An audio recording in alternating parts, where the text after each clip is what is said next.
In the heart of a winter long past, where the landscape was elegantly draped in a seemingly everlasting quilt of snow, there existed a small, indefatigable village known as Porridge on the Peak. As you might guess, the gentle hillocks surrounding the village were innocuous enough, but when draped in frost, acted like nature's very own slippery slide. This made Porridge on the Peak both a charmingly named village and a rather dangerous place to be if one were in any hurry whatsoever. This village, belovedly remote, was nestled among hills that had a particular penchant for keeping messages and weather forecasts delayed. Of course, one might think that the local town crier, Reginald, known affectionately as Reginald the Reverberant, would help in such situations. However, Reginald had the rather inconvenient habit of losing his voice just as news, particularly news of the incoming variety, became critical.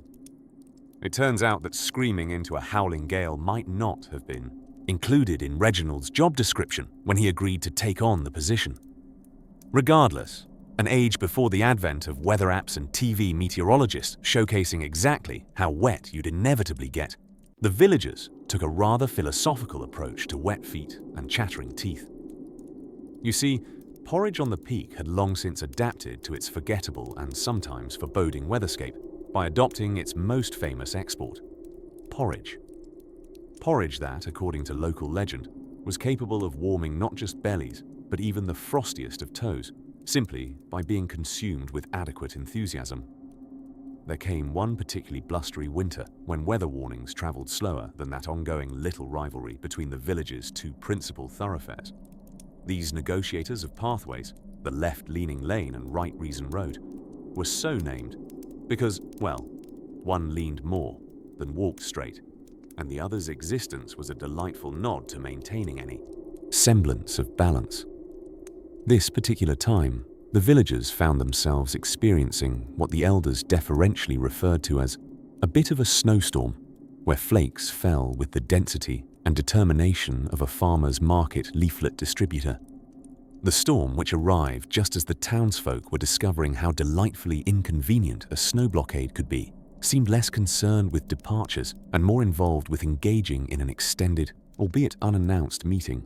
With roads impassable and news not due until the thaw, the villagers made do in the most traditional of ways. They gathered round, with mugs filled to their brims, sharing warmth in both tea and tales of winters past. After all, these dastardly delays in communication only served to enhance myriad anecdotes, occasionally veering into the fantastical, such as the time old Mrs. Pettigrew had supposedly skated to the grocer's on her much-beloved shovel. The children, too, were informally employed, tasked with expressing clouds of breath into mock dragon shapes as they bravely shoveled arcane labyrinths into the snow. Shortcuts, different only in name from accidentally shoveled cul-de-sacs. And should anyone lose their way in the white tumult, Ernest the rooster, who, thanks to a misunderstanding and Reginald's unamplified voice, was knighted by the whimsical mayor, stood ready, resolute on his perch, occasionally breaking the serene nightly hush by inadvertently crowing out the apparently imminent arrival of spring. As these scenes unfolded, with laughter echoing through winter's chill, the village revealed a secret bound beneath its snow-heavy eaves. Not messages or forecasts, but the undeniable truth that the heartiest laughter can occasionally outpace the chattiest gossip. The humble experiment of comfort embraced, Porridge on the Peak carried onward, guided more by the warmth of community than the supply and demand of information. And as you drift off into the embrace of sleep, enveloped by stories both tender and speculative, consider that sometimes awaiting communication needn't be a burden. After all, what better way to misplace worry than beside a crackling fire? If these stories help you drift off, please subscribe to the channel. It would mean the world to me. And before you fully fade into dreamland, I would love to know where you're listening from and what time it is there. As the flurries of history start to settle, a new chapter quietly waits to unfold on a canvas of snow, ever ready to share its hints and whispers of times gone by. as the gentle winds of winter began to make their presence felt, eager to dust the world in a soothing white. Somewhere, in the swirling mists of history, a group of unwitting souls treaded their way into a tale that was less a snowball fight and more a snowbank flop, plunked right into the annals of unintended slapstick and hypothermic lessons unlearned. Our tale tiptoes into the 1840s, a moment in time where the majority of humans believed themselves well prepared for anything nature dared to throw their way. Enter the ill-fated Donner Party, who mistakenly defined prepared as packing more than adequate supplies while ambitiously lacking in the basics of calendar reading and meteorological forethought. Imagine the scene, if you will, a haphazard collection of pioneers with unyielding optimism, yoked to their wagons and dreams, perhaps discussing their boundless brilliance under the gaze of a cheerfully indifferent sun. Their plan, in theory, was straightforward enough: cross from the heartland to California, a journey that required an abundance of stout hearts, but alas, encountered a dire deficit of accurate weather reports. Today, technology kindly chirps detailed weather warnings to your phone, frequently interrupting mid-cat video to deliver news of impending drizzle. Some might even say these notifications are sarcastically preemptive. In contrast, the Donner Party, lacking such luxury, had to rely on the historically approximate science of that old mountain man kind of guessed we'll be fine till November. Onward they lumbered, driven by hopes of gold and dreams deferred, clanging over rocky roads and sunlit plains. Their journey, though lengthy, was marked by a sense of camaraderie, and perhaps, most importantly, a blissfully persistent illusion that a snowstorm was little more than a soft, downy duvet sent to tuck them in after a long day of trekking, not an all-encompassing frost giant waiting to ensnare them. Speaking of giants, let's introduce you to James Reed, one of our trail-blazing juggernauts. Prior to the expedition hiccup, later known in history as Oops in scholarly footnotes, Reed was a man with such great ambitions he imagined himself crossing desert seas as if he might catch the Californian sun and bottle it. Unfortunately, not even a suncatcher could predict that the Sierra Nevada would transform into a frosty fortress determined to test its marble-white battlements against their endurance and spirit. As the days grew shorter, some began to murmur the possibility of chillier circumstances. Festive, upbeat discussions transformed from "I can't wait for the sunny shores of California" to the less romantic, whose bright idea was it to bring half a bag of salted pork and an expired almanac? Certainly, the expedition leaders did stash provisions and sustenance, but by the metric of quantity needed versus vanity luggage, priorities seemed askew. A wagon load of Bessie, the cranky cow, but barely a mention of essentials like snowshoes.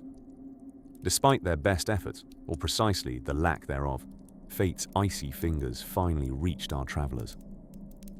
Nestled deep in the embrace of mountains and snowdrifts, the free-spirited winds decided to provide clarity by hurling a few friendly snow squalls in their path.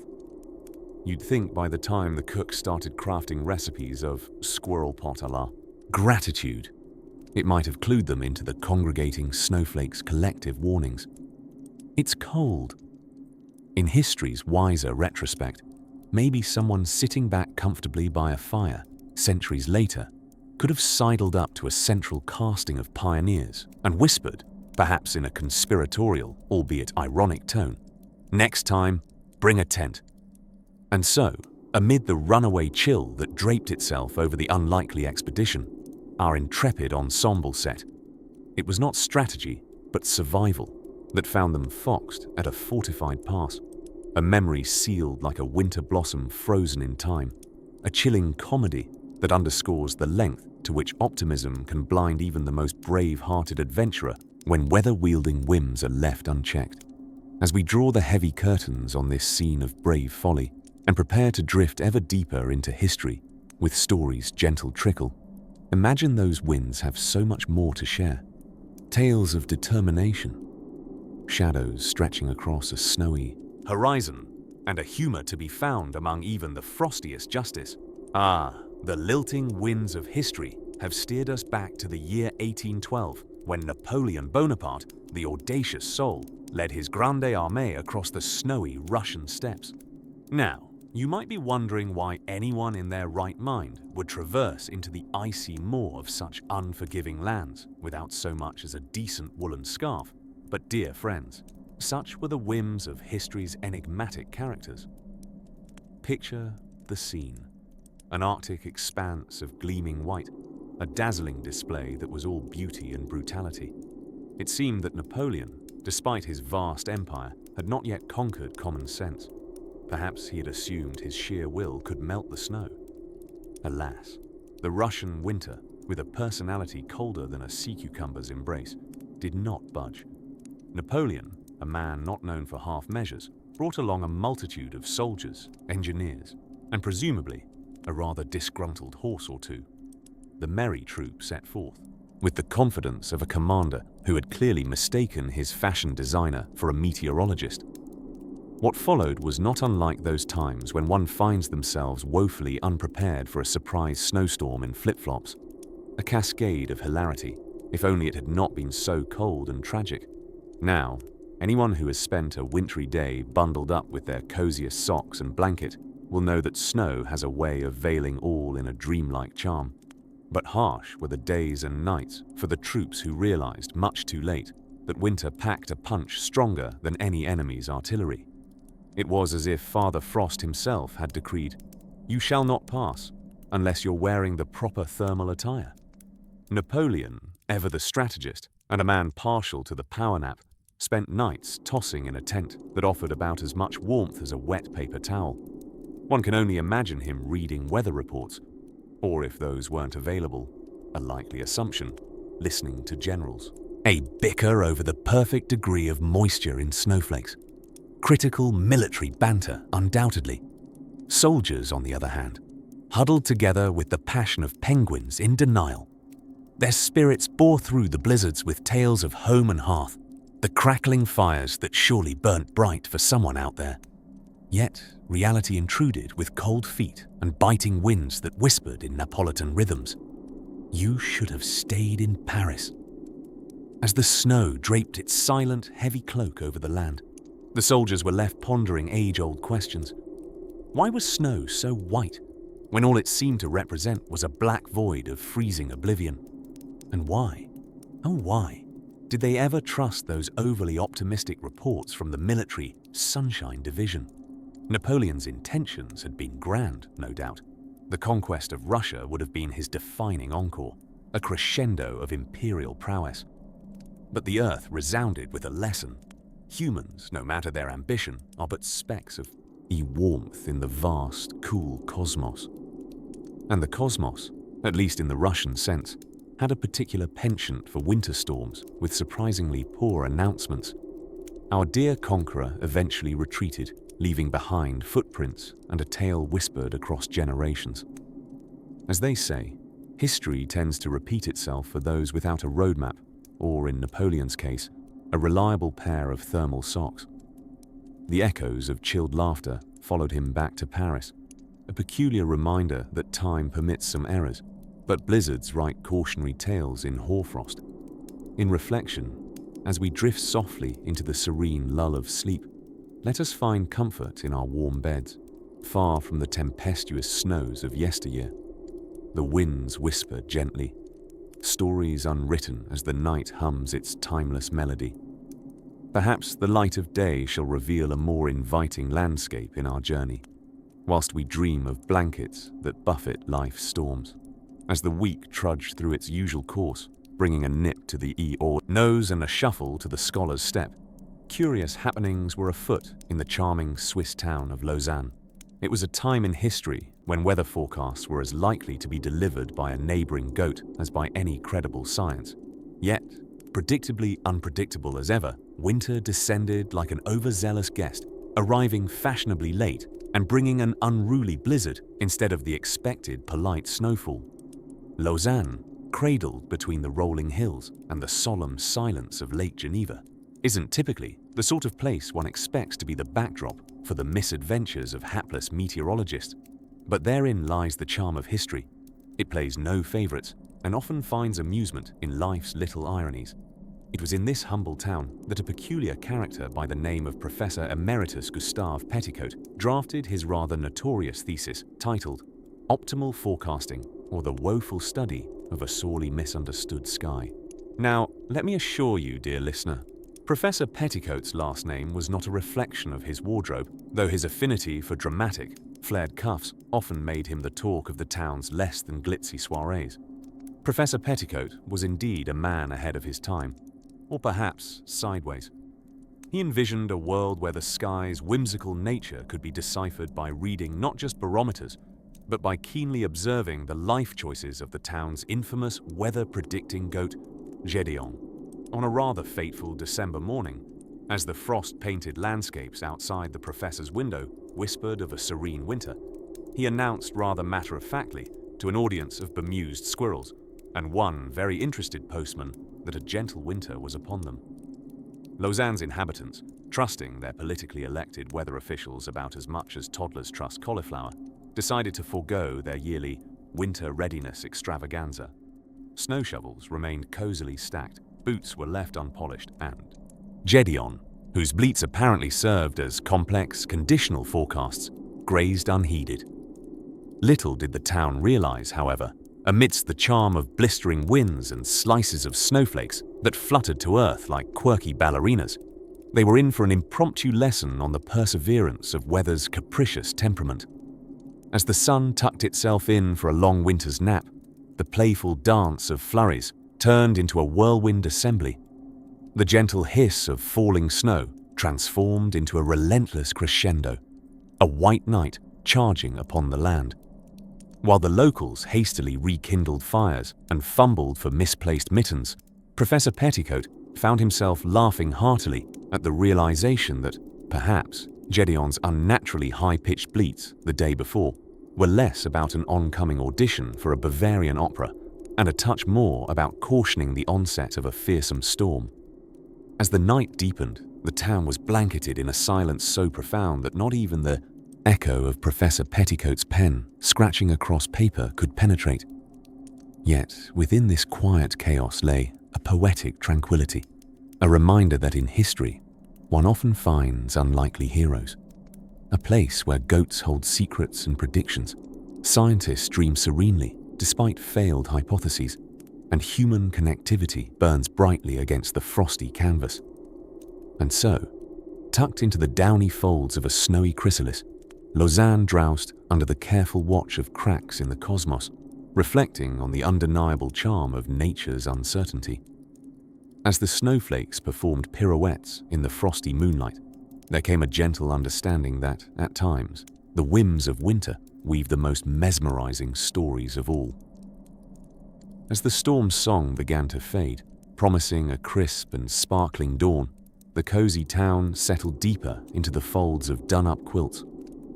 Tomorrow would bring new challenges and discoveries, but for now, the universe twirled softly as a faraway bell chimed the midnight hour, gently ushering us towards our next tale of bygone days, where history might just be sleeping against the backdrop of another enchanting twist. In the quaint winter of 1779, a snowstorm descended upon the American Northeast with all the magnificent menace of a well-fed cat considering a leap onto an unsuspecting lap.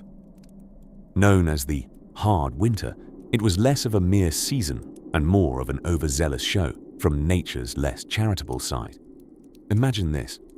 Farmers awoke to find their barns flirting with film careers as igloos, while their animals exchanged furtive looks that said, "I told you so," before nibbling on hay, coconut style, beneath the stubborn snow. In that relentless January chill hobbled a chap of peculiar notoriety, none other than General Horatio Gates, the military maestro not exactly famed for his grace under pressure. One might call him the vernacular equivalent of a peacock who had misplaced all his factual plumage, but strutted about anyway. Gates, best remembered for the rather infamous affair at the Battle of Camden, found himself trapped in the enveloping folds of this wintry gown. His great miscalculation, much like wearing one's shoes on the wrong feet, was venturing north with an outdated almanac and a pronounced underestimation of storms. The storm had struck quick, with an exaggerated flourish, like an artist bedecking a painting with far too much snow-based scenic flair. And there, nestled snugly within its frosty embrace, Gates discovered his caravan stranded as firmly as a declaration of indifference in a room full of enthused werewolves. Now, if history whispers one thing, it is this. To be stuck in unexpected situations is essentially its bread and butter, or, in this case, its frozen butter. History adores a twist, and frozen soldiers are, regrettably, more entertaining than mustard gas-laden pamphlets. Thus, in the spirit of historical hilarity and perhaps mild desperation, dinner consisted of attempts at roasting whatever morsels lay at hand, be it the humble potato or laboriously gnawed boots, born of equal parts culinary misadventure and call of necessity. It was within these constrained feasts that the spirit of camaraderie and inventive stoicism shone bright. For in great adversity, genius too emerges, albeit sometimes in the form of gastronomic havoc. Amidst these icicle-laden scenes, young Private Grindle, a man whose average height was exceeded only by his even grander misconception of his own comedic allure, resolved to entertain his frostbitten comrades with tales of the Roman Empire's folly in the cold. If Hannibal could cross the Alps with barred elephants, he declared theatrically, we can surely cross the Alleghenies with, well, ourselves. His audience, wrapped in hideous woolly headgear with designs that could rival enigmas like Stonehenge, nodded sagely, acknowledging the kinship between themselves and those ancient, unfortunately chilly Carthaginians. The biting air seemed to recede amid warming laughter that assembled between them like an impromptu fire, building not from timber, but wit. And Gates, who had heretofore been pondering the strategic merit of building snow forts, a Napoleonic premonition, possibly, found that laughter lifted their spirits with unexpected buoyancy, for there was something profoundly human and delightfully absurd about discussing Hannibal's chilly demise over a snowy, chewing-bone luncheon. As day turned over its shoulder to reveal night's less forgiving stare, the snowstorm fell into a quieter rhythm. The moon, a great silver overseer, peered through the feathered tufts of cloud, casting a somnolent glow over the immovable campsite. In this subdued landscape, soldiers huddled together, fashioning dreams of warmth out from their shared camaraderie. The storm's breath slowed, and the numbing bustle of wind softened into a gently whispered lullaby. Thus, in the stillness of the wintry night, a realm with its own hushed beauty, hope glimmered as resolute as the stars above. The day had been one of trials, and the night a testament to humor and the remarkable tenacity of the human spirit. These brave souls tucked themselves into a blanket of collective slumber, awaiting the dawn's promise of kinder weather and friendlier skies. And so, with tales of Hannibal for company and humor as their enduring ally, they drifted deeply into well-earned rest, all too ready for whatever trick the morrow's frosty arms might yet unveil. Far away in the frosted lands of Russia, where winters wink with mischievous eyes and snowflakes have an uncanny habit of falling all at once, there was an epic tale of cold confusion known as the Great Snowy Surprise of 1608, a time before accurate weather forecasts, or even remotely sensible ways to deal with snowfall when things got delightfully out of hand. Picture this, a bustling Russian village cloaked in winter's embrace, full of bustling peasants, vigorously preparing for what they believed to be a normal, modestly chilly season.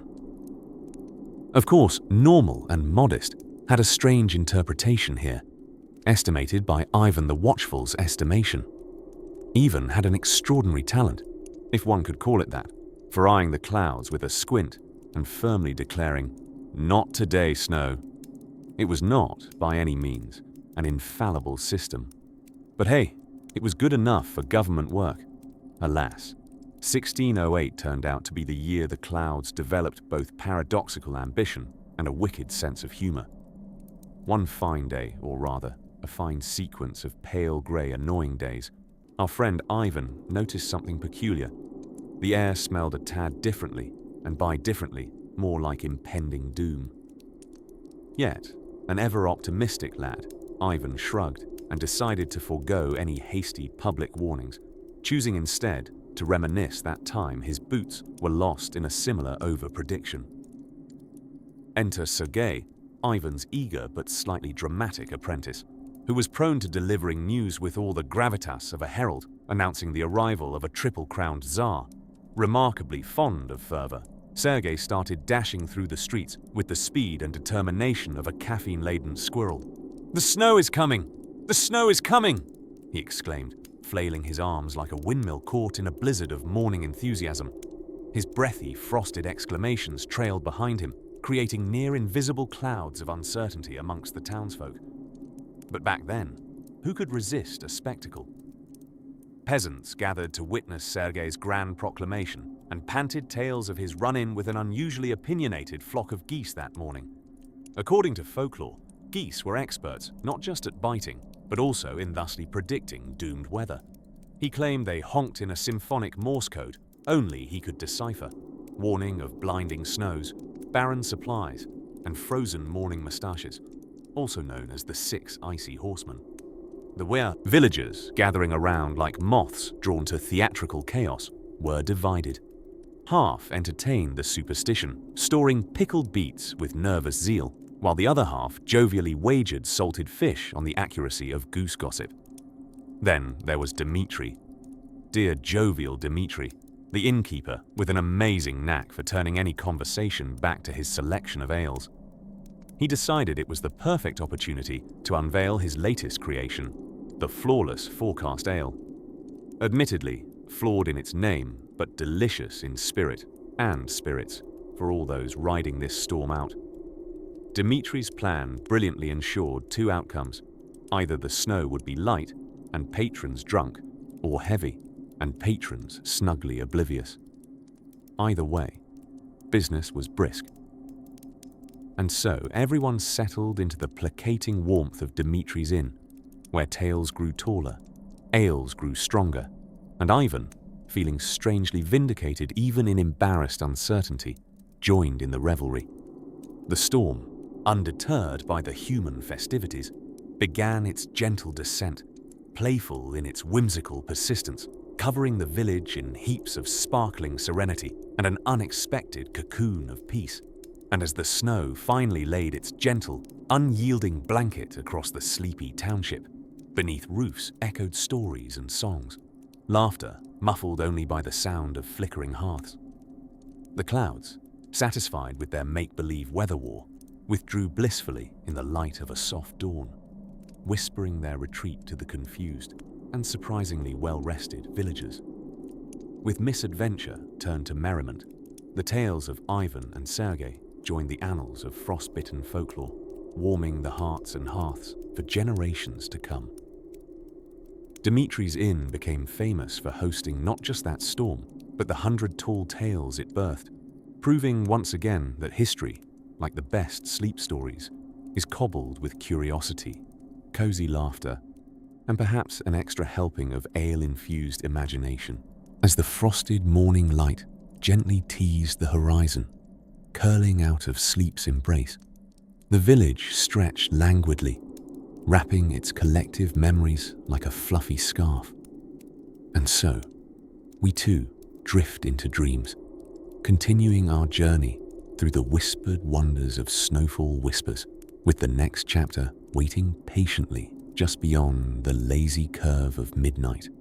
As the gentle whispers of the snowflakes swirled about, our story ventures into one of history's more curious footnotes, where Mother Nature had a bit of a chuckle at humanity's expense.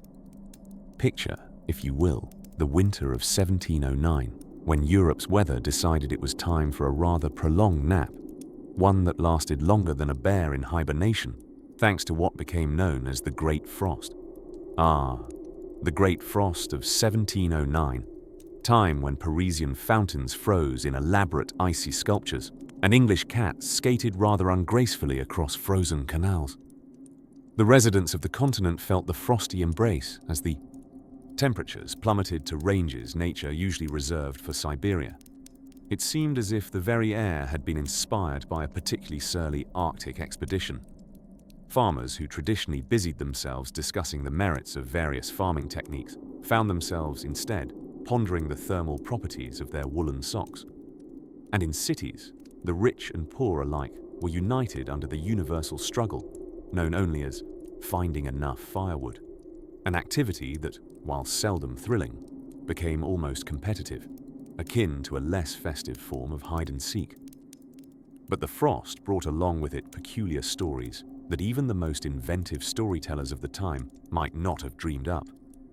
In one quaint little village, lost somewhere between the undulating fields of France and the yet-to-be Gallicized world, residents found that cooking up supper became more of an involuntary indoor skating performance art.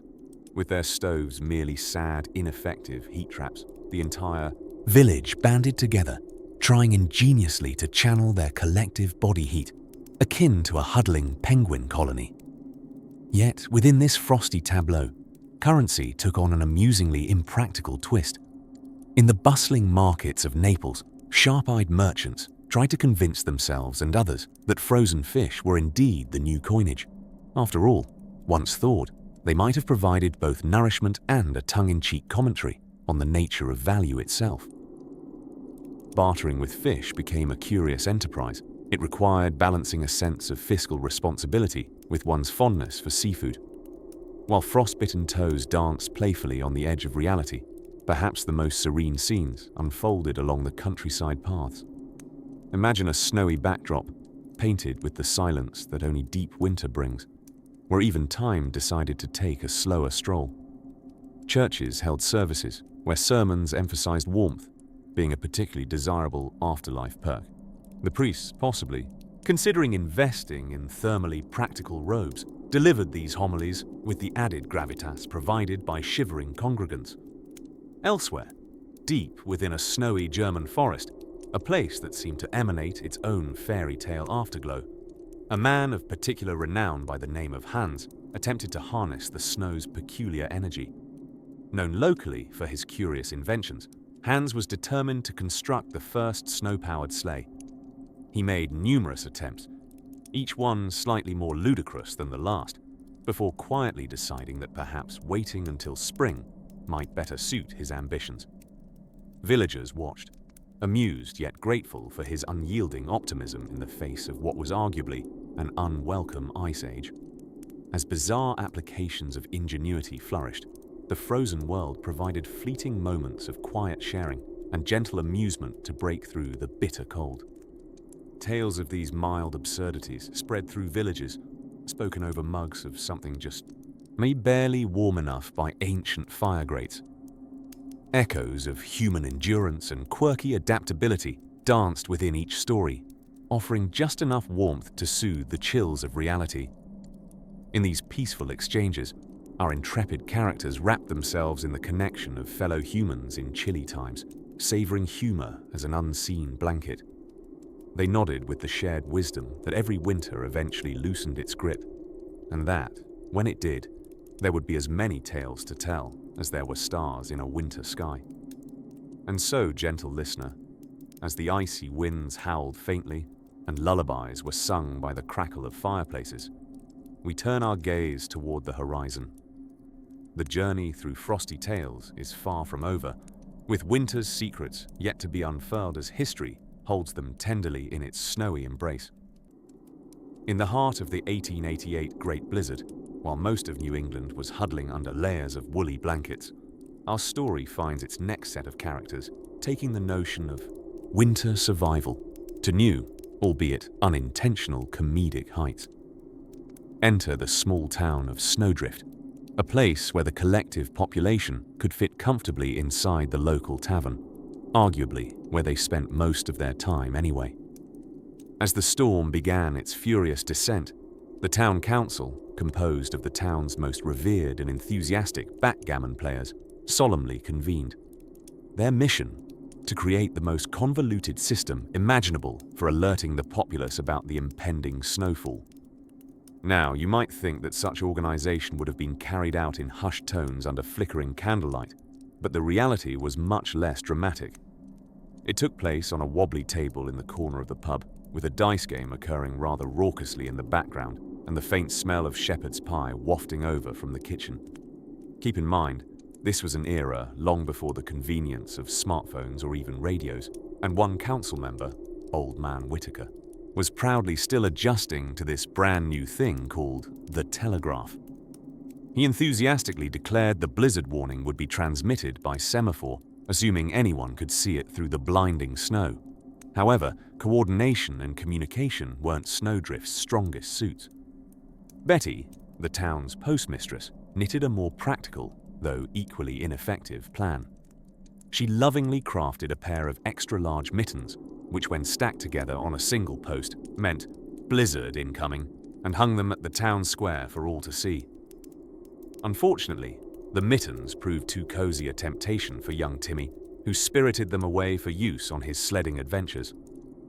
Meanwhile, Snowdrift's budding scientists, a group of astute but somewhat confused teenagers led by the ambitious Elsie Lowsmith, had concocted what they believed to be a foolproof formula for predicting storms.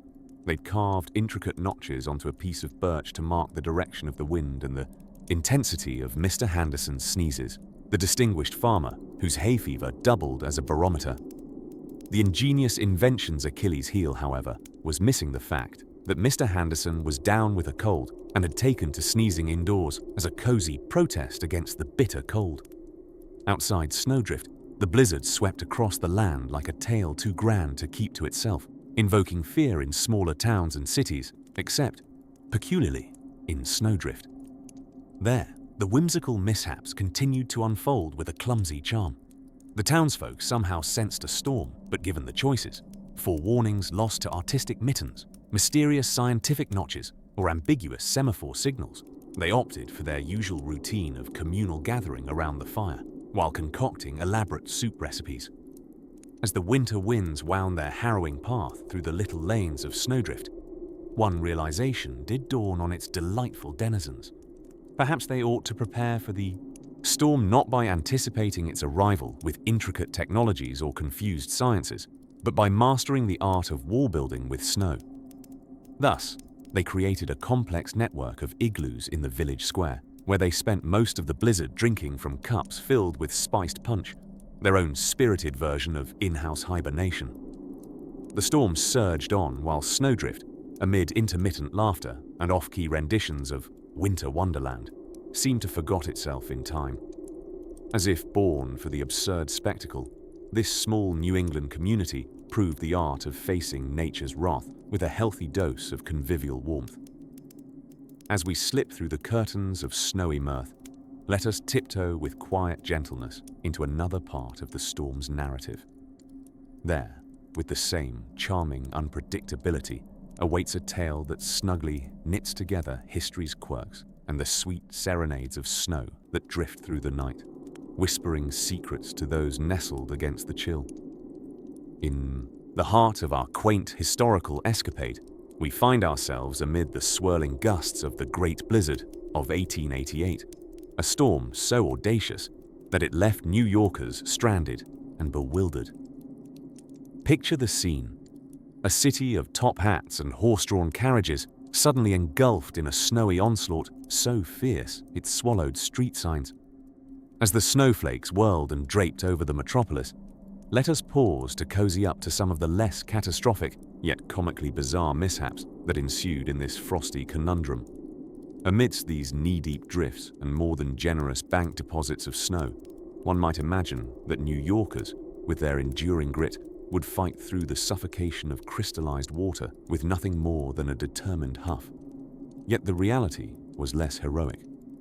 Many found themselves in accidental winter quests, forging paths that led not to hidden treasures, but to unforeseen adventures in evading toppling chimneys and flying hats.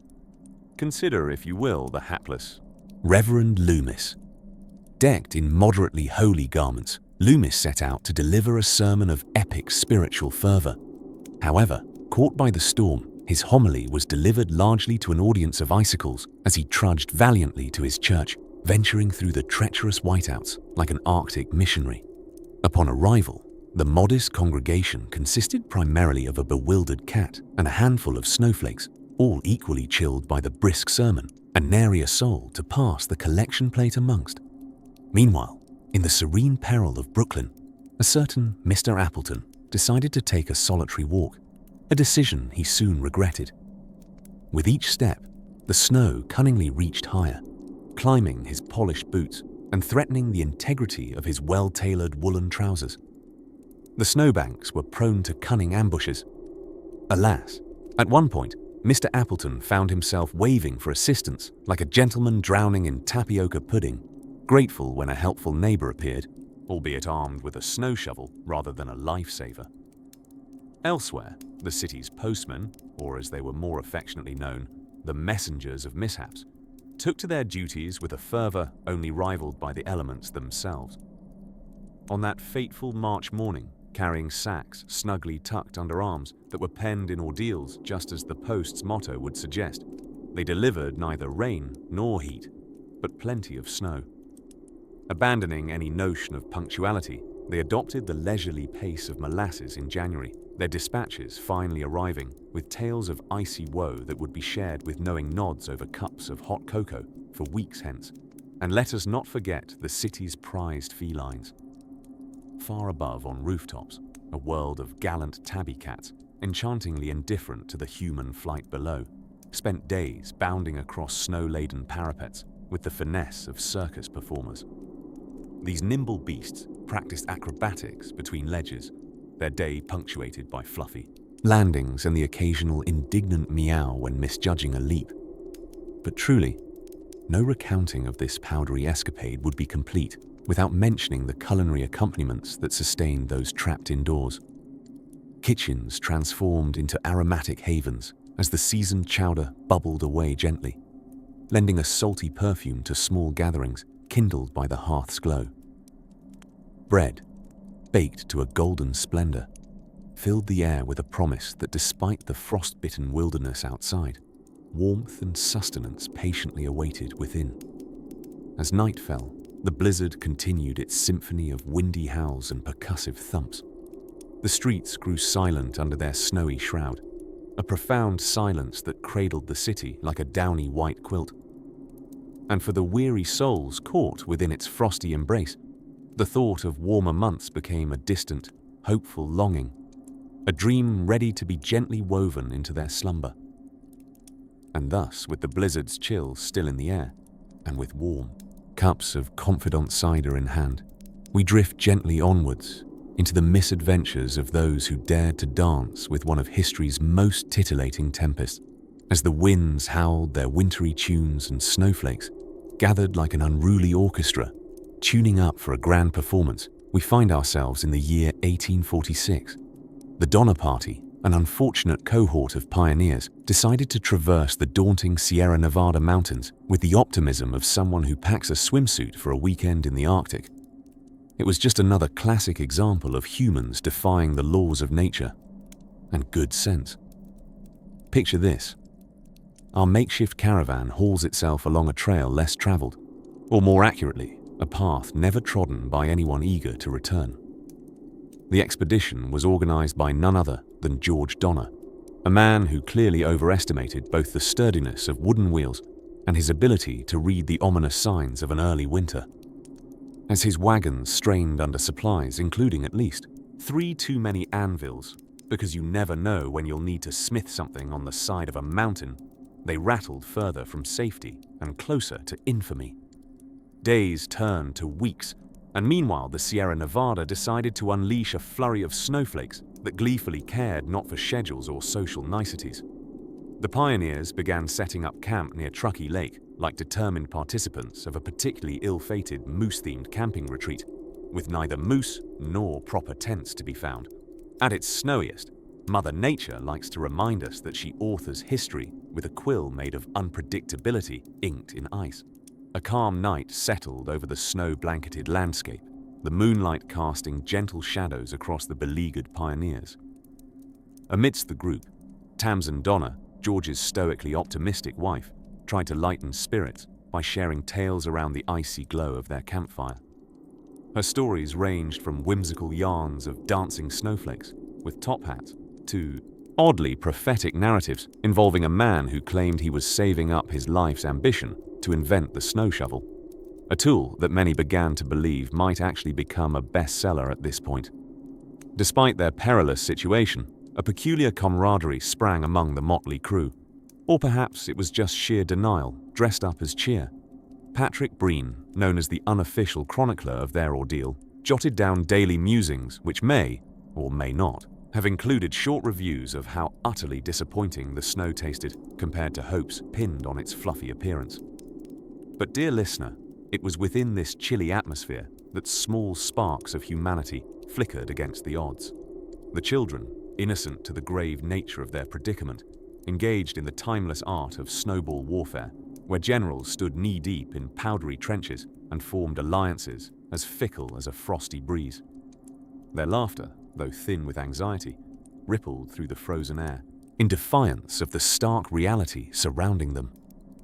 Upon an evening lapped by the echoes of the very chilling tales told by the wind, James Reed, previously ousted from the party for displaying a temperament more suited for a spicy pepper competition, was attempting a picturesque gallant return to rescue the party. His progress snowbound, but his intent noble. Reed's whereabouts inspired both hope and the sporadic creative speculation about his transformation into a wandering snow magician. Because wouldn't that be a sight for frozen eyes? And so, as the night cloaked them in its velvet sheath, the whispers of snowfall continued their restless dance, and the Donner Party huddled in the shared warmth of determined dreams. For in this grand icy tapestry of human endeavor, each heartbeat echoed a silent vow to press on, where fiction might soon turn to a truth of endurance against the chill. Little did they know, dear companions, that their wintry trial was gradually weaving into history itself, a tale that would reach listening ears, much like yours, long after the snows had melted. And as our narrative sled slips into the gentle drifts of slumber, waiting just around the snowy bend are fresh footprints leading further into the heart of this frosted saga. Rest easy, intrepid listener, for another chapter of our tale is but a dreamy step away.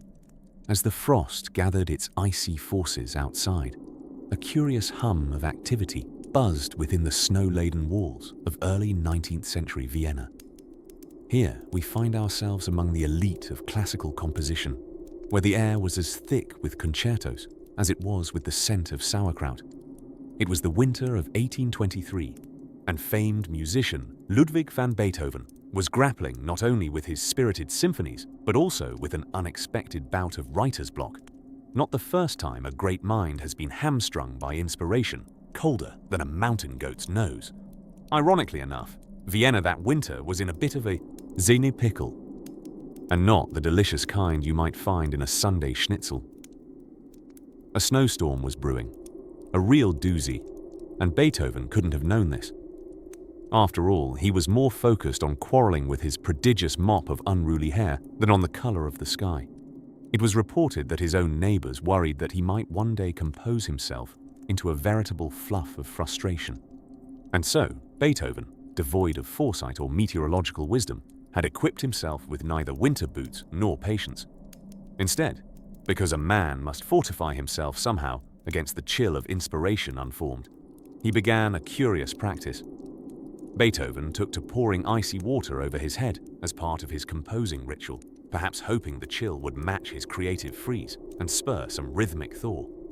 Alas, his apartment became a small indoor pond, giving new meaning to the term symphonic immersion. Meanwhile, not too far from where Beethoven dripped furiously, the Viennese bakeries were experiencing dough. Joyous times. The people sought the warmth of an oven's embrace. Storm or no storm, bakers were secretly thankful for the blizzards which drove the hungry into their shops in search of flaky pastries and warm rolls. The city streets echoed with a symphony of another sort, a culinary chorus of swirling cinnamon and sing-song chatter. Yet let's not stray too far from our most perplexed protagonist. Beethoven, reticent about public appearances that didn't involve a spotlight or a particularly annoying mosquito, found himself preparing for an evening at the local tavern. known for its less than modest beer mugs and more than lively spirits, both the drinkable and the spooky kinds. It was a place where even the frostiest of social gatherings could thaw into merriment. Inside, amid the clinking of glasses and the warm haze of laughter, Beethoven unexpectedly found himself regaining that melodic muse. At the center of the evening's tumultuous charm was a raucous contest of wits and ditties, hosted by none other than the innkeeper, a man with an unwavering smile who bore the jolly name of Hans Thalberg. With a hearty laugh that could warm the iciest of hearts, Hans had a talent for pulling reluctant grins from even the most ungrateful weather gods. Entranced by the festivities, Beethoven found himself tapping his fingers along the rim of his kinder-than-usual drink. It was here, amid the warmth of candlelight and good company, that the notion of humor as a powerful muse danced through his head. Because, if we're being honest, there's no greater inspiration than the hilarity of watching your most serious sonata tried out on a tavern patron who mistook a cello for a long-lost cousin. Inspired, though vastly underdressed for the winter snap, Beethoven left the tavern with a serenade of fresh ideas swirling around his head like so much falling snow. The storm outside may have been closing in, but the tempest within, his creative spirit found its melody once more. And so, dear listener, we leave Beethoven and his newfound muse among the playful shadows of a dance made for jesters and dreamers alike. Let us drift onward with our tale, stretching into a new chapter where the glow of possibility awaits. As the cabin fire crackled gently in a cozy league of its own, the year was a crisp 1709. Europe was wrapped in the chilly embrace of what would famously be remembered as the Great Frost. They say winter has its own personality, often cranky and somewhat mischievous, like a grumpy old uncle who insists on keeping the windows open because it's refreshing. That winter, the frost decided it wanted to headline its very own historical event, spiriting across towns and villages with an icy flair usually reserved for theatrical inaugurations. People, caught off guard by this indisputable front-page freezing, huddled indoors, clutching their coats and complaints alike. In this tale of wintry whims, imagine, if you will, a trio of wool-clad wayfarers. It was a classic ensemble cast. Pierre, a seasoned cheese connoisseur who believed that fondue was an indispensable life philosophy. Elsie, a wool spinner whose garments were as much about warmth as they were whimsical. And lastly, Rufus, a sheepdog with impeccable timing and a strategic fondness for warm fireplaces. The three compatriots, finding themselves ambling through the whimsical maze of an endless January afternoon, had decided to make a quick trip from their well-padded homestead to the neighboring village. Their mission, the acquisition of more wool and cheese, a very sensible quest in any weather, but especially so when everything froze faster than the time it took Rufus to curl up by the fire. What they hadn't been briefed on was that today's weather forecast was as relevant as an almanac from Atlantis.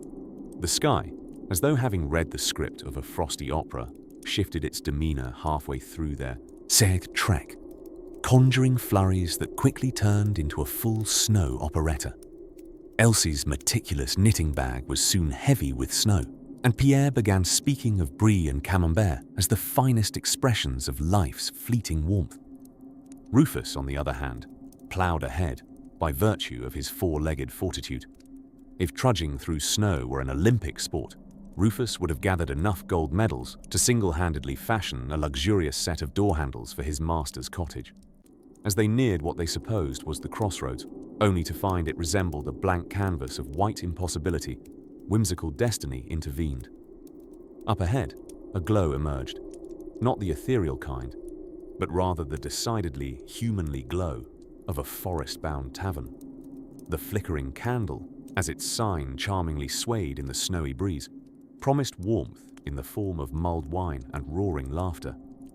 The trio entered with the grace of snow-swathed travelers, now determined to enjoy what warmth they could, or muster. Inside, the tavern was a scene reminiscent of a Dickensian gathering minus the ghostly visitations.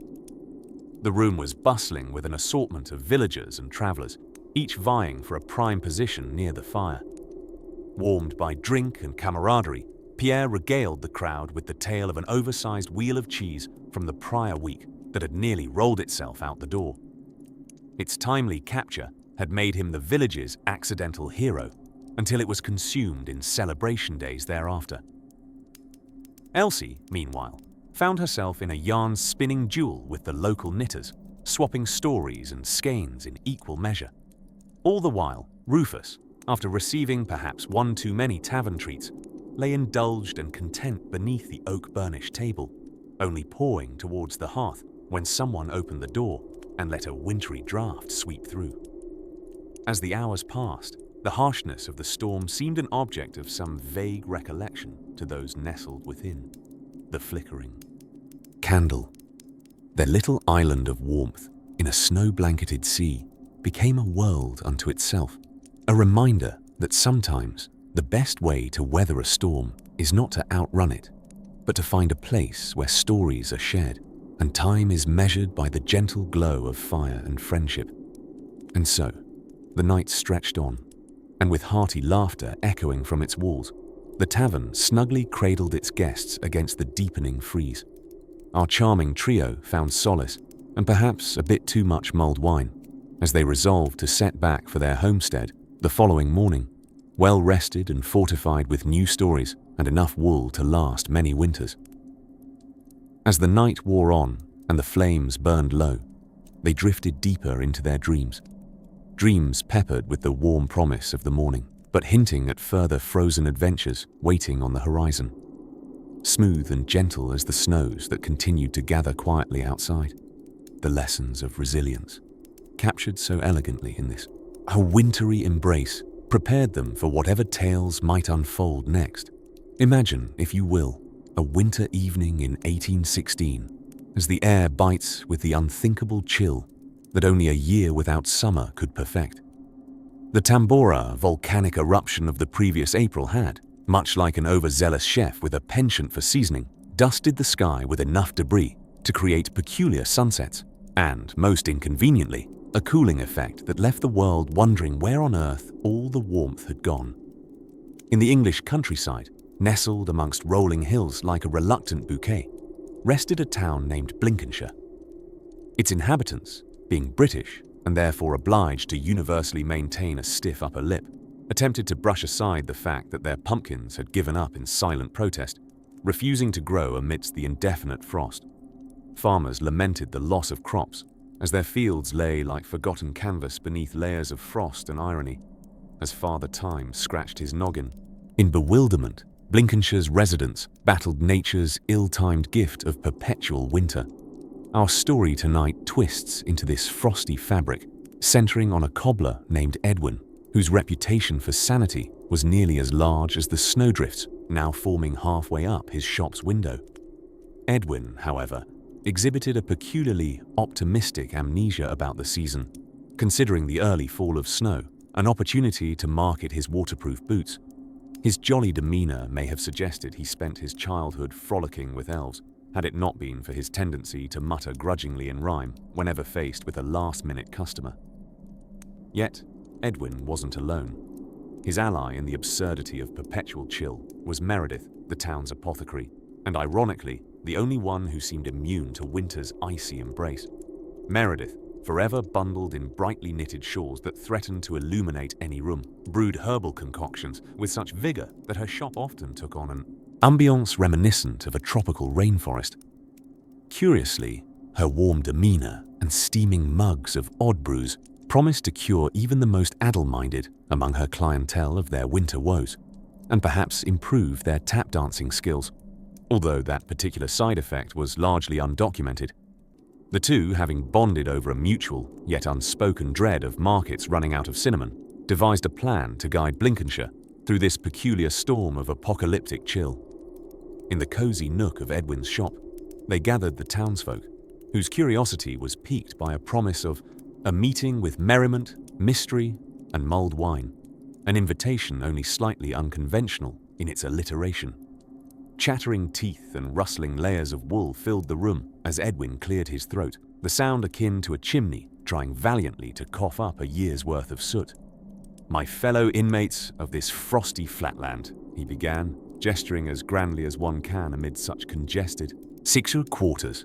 We stand at the precipice of perpetual snow, as thick as the fog of war and twice as inconvenient.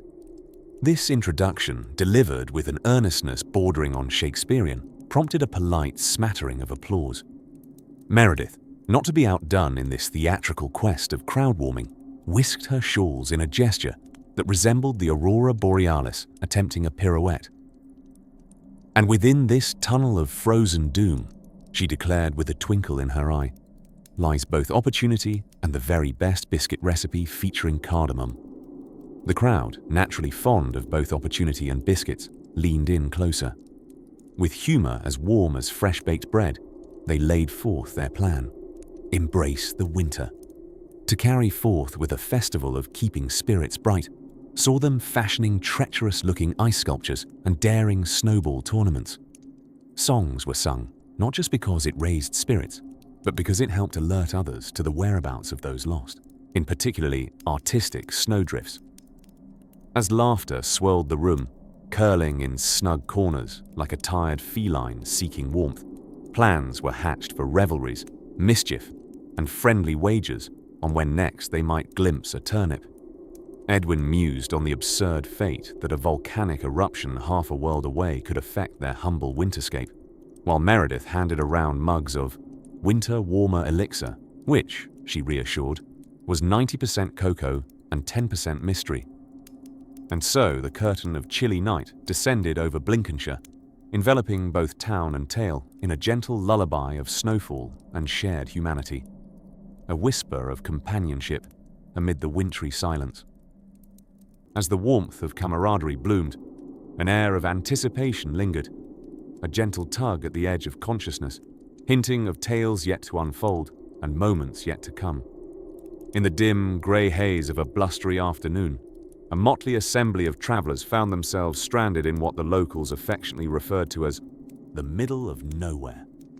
But history will attest, it was never quite the middle if you happened to live there. Amidst this winter blast, described by an almanac as particularly unkind, stood a small inn, practically bursting at the hinges, with weather-beaten patrons all seeking refuge from the storm's icy wrath. Enter Bertram, a modest historian whose attire seemed borrowed from mannequins at the estate sale of a recently departed tax collector. His spectacles misted. He marveled at the thoughtfulness, or more accurately, the lack thereof, of those responsible for weather forecasting in the 18th century.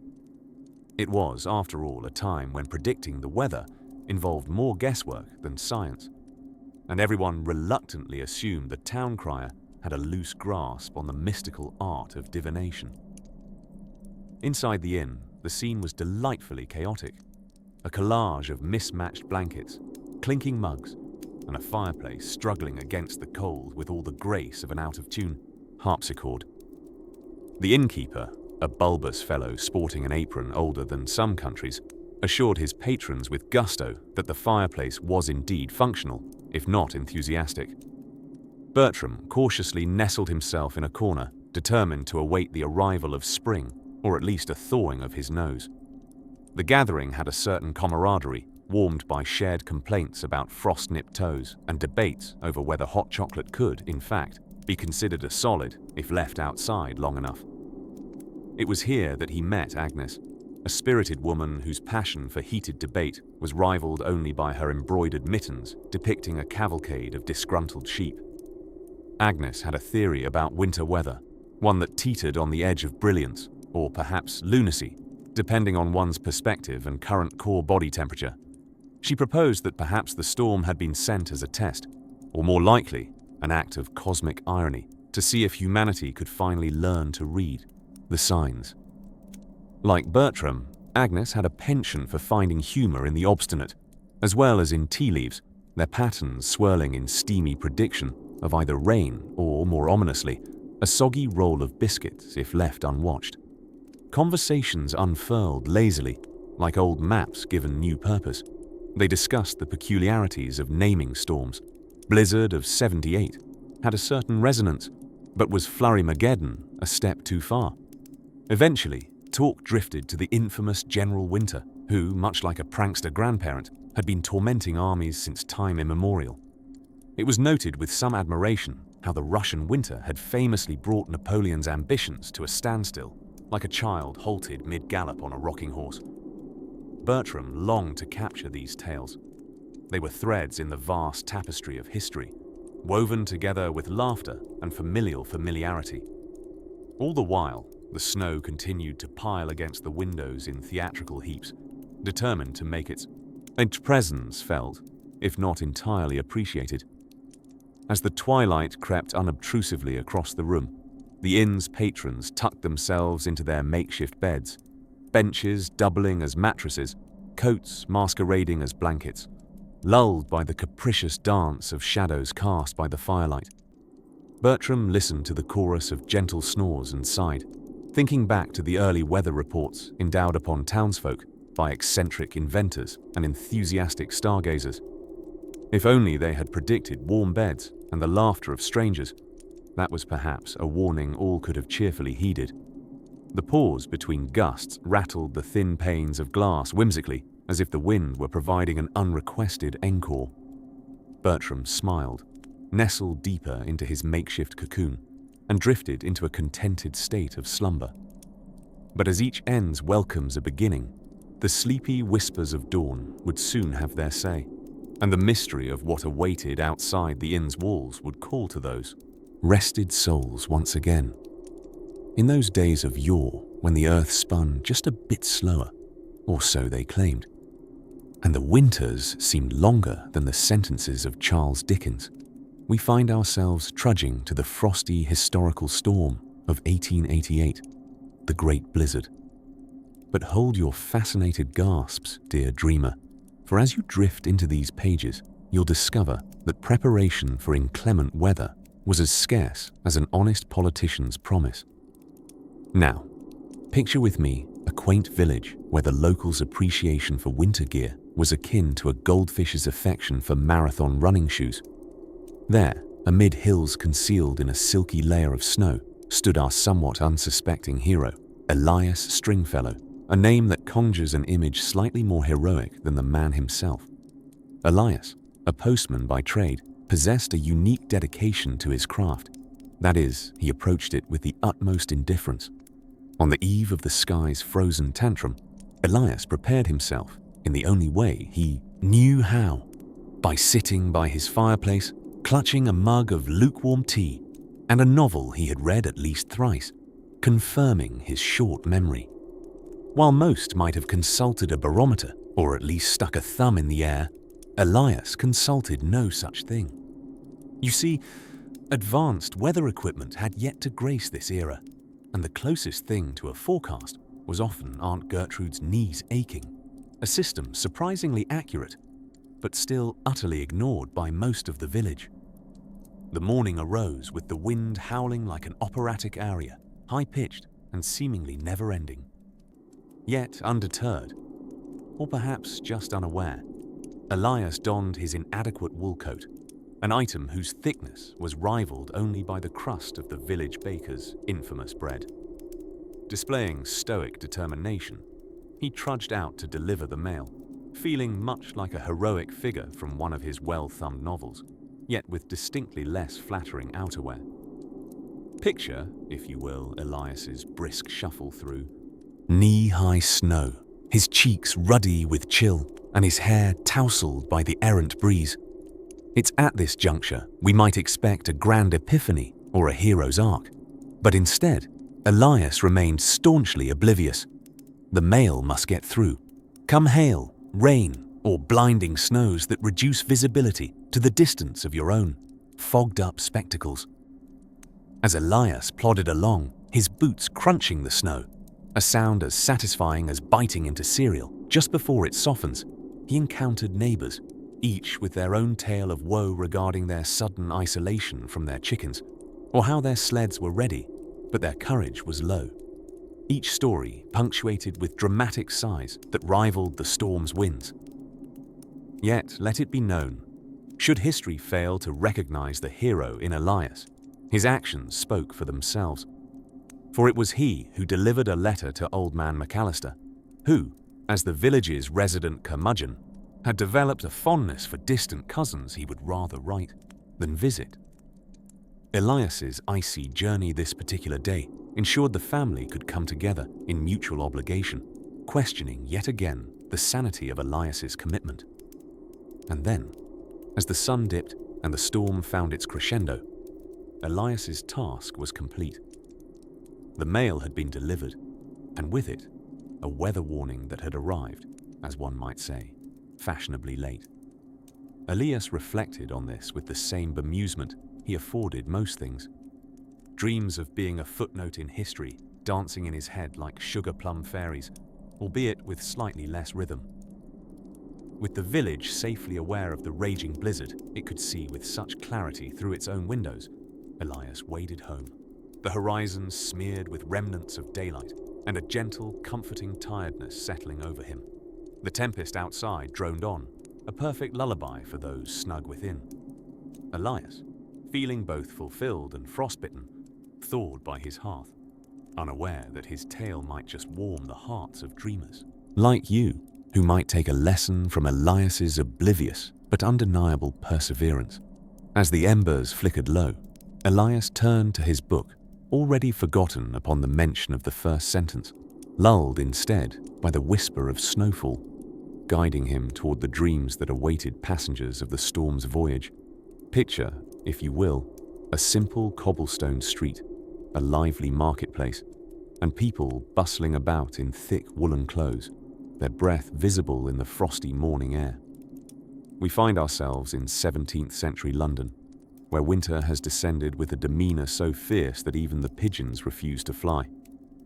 In this historical tale of warmth-seeking and misguided forecasts, we're treated to the delightful story of a snowstorm that took everyone by surprise, especially the weather prognosticators who had been betting the week's wages it wouldn't snow at all. Now, quaint though it may seem, 17th century England didn't exactly have the luxury of smartphones beeping with updated forecasts or apps reminding you to bundle up. No, their idea of weather prediction involved peering at the sky, consulting almanacs, those handy little books full of forecasts and farmers' advice, and listening to antiquated tales of lingering groundwater or watching the behavior of pigs. Yes, pigs. Consider our dear friends the pigs as they trotted about, not knowing their naive snouts were leading them to fame as unsuspecting harbingers of snow. Yet, weather detection was a tricky business back then, more art than science, much like trying to solve algebra by staring at boiling water and hoping for information to emerge. Our story unfolds when one particularly overconfident town crier, a man with an impressive plume and a penchant for only slightly exaggerated announcements, felt it his civic duty to assert repeatedly and with gusto that there was no chance of snow. As you snuggled deeper into your pillows, drifting peacefully towards the land of Nod, imagine the scene.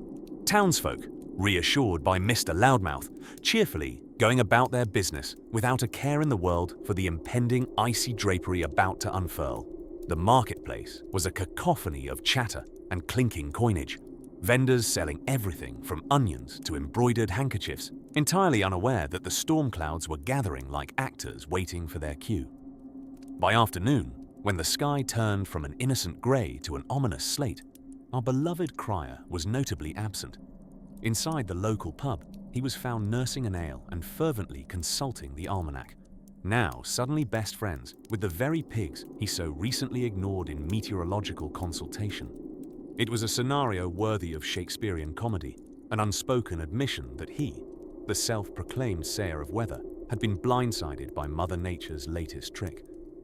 The snow began to fall gently at first, those soft, fluttering flakes that invite nostalgic smiles. But soon they were replaced by a dense, swirling sheet, encapsulating everything in a wintry whisper. Panic struck the townsfolk upon realizing their hats were woefully inadequate and cloaks insufficient for such frosty bombardments. Streets that moments ago echoed with vivacious haggling were now quiet, except for the crunch of snow underfoot and the occasional curse directed towards the aforementioned crier. And so, with cozy fires kindled and families gathered, tales of the great snowstorm, as it would come to be known in inadequately detailed diaries, were spun by those content in their warm rooms. Children dreamt of snowmen and ephemeral kingdoms crafted in the morning light. The snowfall outside continued its relentless ballet, though now with an unusual audience of sleepy domestic cats pressing their noses to frost-rimed panes, contemplating the strangeness of this fluffy, white world. Perhaps our most poignant image, though, is the sight of our humbled town crier, holed up indoors by the public fireplace, concocting, with a scholar's zeal, new methods of prediction that might just outsmart the weather gods next time. There was talk of developing weather vanes shaped like pigs, a wink and a nod to his earlier oversight. One could almost believe that the townsfolk and pigs alike shared a conspiratorial chuckle at this homage to their uncanny forecasting abilities. As you burrow further into your blankets, the scene shifts and softens. The firelight flickers lower, mirroring the fading hues of the retreating storm clouds. The town appears as a snow globe gently shaken, and with each meandering thought, you wander alongside Mr. Krier, content that he'll get another chance to try his luck with the unpredictable skies.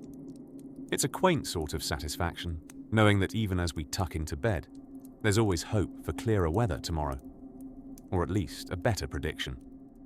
And there, as the drowsy town and its quixotic denizens drift deeper into slumber, your own eyelids grow heavy. You sense the gentle pull of the story, urging you further into the restful, undisturbed sleep, where dreams of snowy nights dance ever so lightly across the realm of sleep. The wind howled like a cranky old librarian, shushing an unruly room, as our intrepid winter wanderers found themselves contending with an unexpected blizzard. It was the kind of snowstorm that showed up unannounced, like a distant cousin at a holiday dinner, filling every available space with its frosty presence. You see, even in history, weather forecasts tended to be less reliable than a penguin trying to drive a snowplow.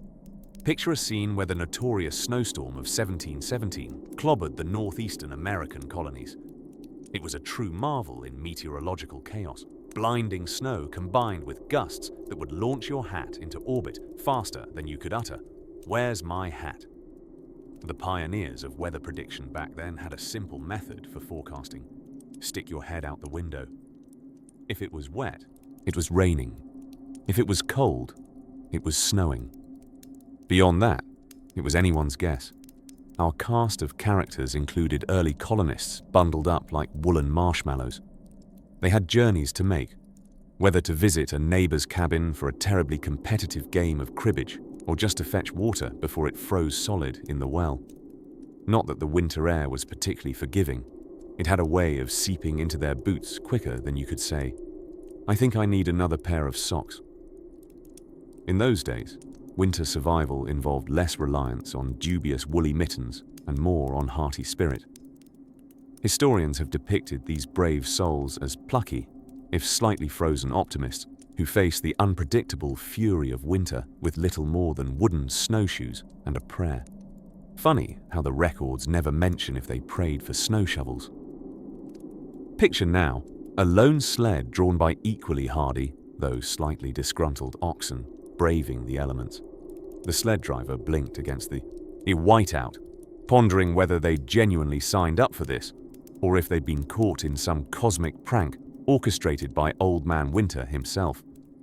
Yes, they thought, as another flake landed with impeccable deliberation upon their nose. This is exactly why I wanted to settle in the New World. Oddly enough, it wasn't just the elements that posed a formidable challenge. The animals, particularly horses, had their own agenda during snowstorms, suspecting perhaps that if they stood still long enough, someone might knight them as statues. Ox, you ask? Well, they may not have had lofty aspirations, but they did appreciate a cozy barn over a seemingly endless trek through icy wilderness. Parallel to these snowy escapades were the indoors. Those left behind in the relative security of wooden cabins faced their own trials. Candles sputtered uncertainly, threatening to extinguish with every draught, while someone always ended up on logs fetching duty.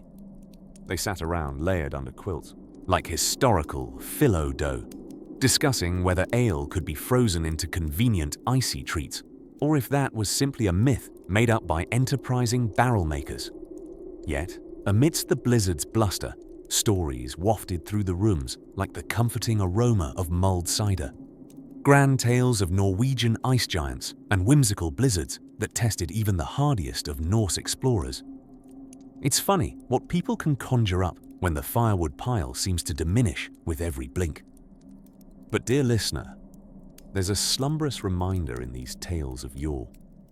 Life's greatest storms often leave behind the most fascinating stories, not just of survival, but of community and ingenuity. As the snow began to settle, like a sugar-dusted blanket on the landscape, the wind eventually whispered its goodnight, curling itself into the coziest crook of the eaves. And as our imagined travelers sought warmth and shelter, they reminded us, even in the history's harshest weather warnings when winter storms loom large, the heart finds a melody that turns apprehension into narrative. What else is a snowstorm after all, but a temporally inhospitable muse, weaving tales that bloom like frost flowers on icy windows? As we gently close this wintry chapter, let's imagine those hardy colonists thawing next to a merry hearth. For even amidst an unseasonably snowy night, the dawn promises a story waiting to be told, of smiles as radiant as the freshest snowfall. And with that thought, we descend softly into the next dreaming episode of history's gentle embrace. In the softly muted glow of a dim winter dusk, we journey to the bustling heart of late 17th century London, a place where predictability was as shrouded as the fickle British skies above. The capital was a tapestry of contrast, teeming with sounds of horse-drawn carriages clattering along cobblestone streets, while vendors hawked everything from musky meats to questionable miracle tonics with dubious efficacy. Yet our focus draws to a humble household at the time where a budding interest in the science of meteorology first began to timidly stir. It was here that a rather unremarkable fellow named Sir Bartholomew Reluctant Predictor lived. Sir Barth, as he was sometimes affectionately called by onlookers who didn't know better, was a pioneer in the sense that he was quite possibly the very first to attempt to make a habit of complaining about the weather in a logical, though rather ineffective, manner. His attempts at prediction, which he referred to as weather prognostications, were often more hopeful than accurate. Not one to be deterred, despite a string of unfortunate predictions, Sir Barth adopted an improved method of data collection, tailored during one particularly soggy London spring. He employed an elaborate collection of measuring contraptions made of string, sticks, feathers and, for an extra touch of flamboyance, a leftover wig from his cousin's latest failed theatre production. Unfortunately, each time the wind blew with any vigour more than a curious sigh, Sir Barth's prognosticatic devices, as he called them, became a swirling flurry of misplaced ambition. One notorious December, Sir Barth decidedly announced his confidence in a most pleasant and wondrously mild season. Quite the optimistic forecast really, if not for its unfortunate timing. For as Lady Weather had always done in her capricious manner, she greeted the towns with a particularly fierce snowstorm shortly after Sir Barth's naive prediction. The snow stacked itself upon London streets with an enthusiasm that could only match the sudden panic of merchants trying to sell every last kerchief and cloak to hapless passers-by. Compounding the comedic errors of these early meteorological missions, Sir Barth was left with the unenviable task of explaining to concerned and chilly citizens where exactly this pleasant weather might have wandered off to. He hastily scrambled for answers, often claiming an unexpected dalliance bemoaning his device's lack of astuteness, or the mercurial's transitory influence, which, unbeknownst to him, wasn't even related to weather. As the wind howled and nestled chilly whispers into the bones of those caught unprepared, the city found itself embracing the camaraderie of being collectively, though humorously, duped by the well-meaning amateur meteorologist. Wrapped in cloaks, clinging to tea-filled mugs as though they were talismans offering warmth and salvation, the populace huddled close, swapping stories of Sir Barth's other misadventures in prediction, the rain of cakes incident, or the farcical fog from nowhere. Yet, in all jest and folly, Sir Barth had, in his own unexpected way, united people more effectively than any royal decree or market festivity could. His errant escapades in systemic meteorology may have left many toes frosty, but hearts were warmed as laughter unfolded, bonding communities tighter. They knew that tomorrow's snow, rain, or perhaps unexpected sunshine came with mystery, but also the reliable humour of what it meant to live among the whimsical wiles of London's seasons. As the laughter and merriment wove itself beneath the snowfall, it was a humble solace to the Londoners whipped by fate's fickle flurries, a lesson learned to carry umbrellas for snowstorms, sunscreen for overcast days, and an ever-ready chuckle for life's unpredictable surprises.